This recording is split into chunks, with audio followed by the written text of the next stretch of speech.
ṣé ìjọba Ọ̀ṣun lè pe ìjọba àpapọ̀ lẹ́jọ́ lórí owó ìjọba ìbílẹ̀ bí? Ìjọba ìpínlẹ̀ Ọ̀ṣun bá ti pe ẹjọ́ kan tako adájọ́ àgbà ní Nàìjíríà Lateef Fagbemi-San ní ilé ẹjọ́ tó ga jùlọ ní Nàìjíríà lórí ẹ̀sùn pé ó máa gbẹ́sẹ̀ lé owó tó yẹ fún ìjọba ìbílẹ̀ 30 tó wà ní ìpínlẹ̀ náà. Ìgbẹ́jọ́ tuntun yìí ló máa ń wáyé o lẹ́yìn tí ìjọba ìpínlẹ̀ ọ̀hún tó kọ́kọ́ wọ́gilé ẹjọ́ tó pè ṣáájú lórí ọ̀rọ̀ kan náà. Adájọ́ àgbà ní ìpínlẹ̀ Ọ̀ṣun àtàwọn agbẹjọ́rò míì tó mà kó sòdí bíi Mike Osekome-San àti Musibau Adetunji-San wọ́n ń bẹ ilé ẹjọ́ o tó mà ga jùlọ náà pé kó kàn nípa o fún ìjọba àpapọ̀ kó má jọ̀wọ́ owó ìpínlẹ̀ náà tó gbẹ́sẹ̀ lé. Ìjọba ìpínlẹ̀ Ọ̀ṣun ló mà ní ó mà lòdì sí òfin bí ìjọba àpapọ̀ bó ṣe gbẹ́sẹ̀ lé owó tó yẹ fún ìdàgbàsókè àtàwọn èèyàn ìjọba ìbílẹ̀ tí ọ̀rọ̀ ọ̀hún mà kàn. Gẹ́gẹ́ bí ohun tí wọ́n mà sọ, adájọ́ àgbà Nàìjíríà mà kọ etí ikún sí ìdájọ́ ilé ẹjọ́ gíga ìlú Òṣogbo lọ́dún 2025 pé àwọn alága ìjọba ìbílẹ̀ tí ìlú dìbò yàn lọ́jọ́ 22 oṣù kejì ọdún 2025 yìí ní ojúlówó àwọn tí ipò náà tó mà tọ́ sí o.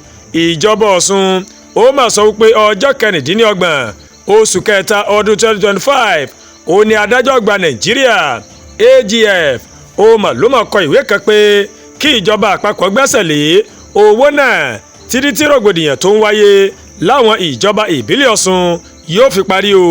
Àmọ́ wọ́n ní ìgbésẹ̀ náà kò mọ̀ lẹ́sẹ̀ nílẹ̀ nítorí wípé ìdájọ́ ilé ẹjọ́ kò tẹ́mi lọ́rùn ó ti yanjú ọ̀rọ̀ náà lẹ́yìn tó wọ́gilé ètò ìdìbò ìjọba ìbílẹ̀ tí ìjọba àná ṣe lọ́dún 2022 lẹ́yìn ìgbésẹ̀ ìjọba ìpínlẹ̀ Ọ̀ṣun láti pe ẹjọ́ yìí làwọn èèyàn kan wọ́n béèrè pé ǹjẹ́ ìjọba ìpínlẹ̀ ó lágbára láti pe ìjọba àpapọ̀ lẹ́jọ́ ní Nàìjíríà? Àmì ìbéèrè ló gbé pọ̀n. Ìdí nìyí tí àwọn oníròyìn tí wọ́n fi tọ amòfin Olúwaṣẹ́gun Kòfórọlá láti tan ìmọ́lẹ̀ sí ọ̀rọ̀ náà. Kòfórọlá ní ìjọba ìpínlẹ̀ Ọ̀ṣun wọ́n lè pe ìjọba àpapọ̀ lẹ́jọ́, àmọ́ ó lójú irúfẹ́ ọ̀rọ̀ tí ìjọba ìpínlẹ̀ tó lè pe ìjọba àpapọ̀ lẹ́jọ́ sí o. Nígbà tó ń sọ̀rọ̀ nípa ọ̀rọ̀ tí ilé ẹjọ́ tó ga jùlọ ní Nàìjíríà tó lè dá sí, ó ní ilé ẹjọ́ náà ó lè jókòó lórí ọ̀rọ̀ tó bá wà láàrin ìjọba ìpínlẹ̀ àti ìjọba àpapọ̀, láàrin ìjọba ìpínlẹ̀ méjì àti lórí ọ̀rọ̀ ilé ìgbìmọ̀ asòfin àgbà àti ìjọba àpapọ̀. A ò bá gbàgbé abala 232(1) ìwé òfin Nàìjíríà tí wọ́n kọ lọ́dún 1999 ló fìdí ọ̀rọ̀ yìí ló fi múlẹ̀.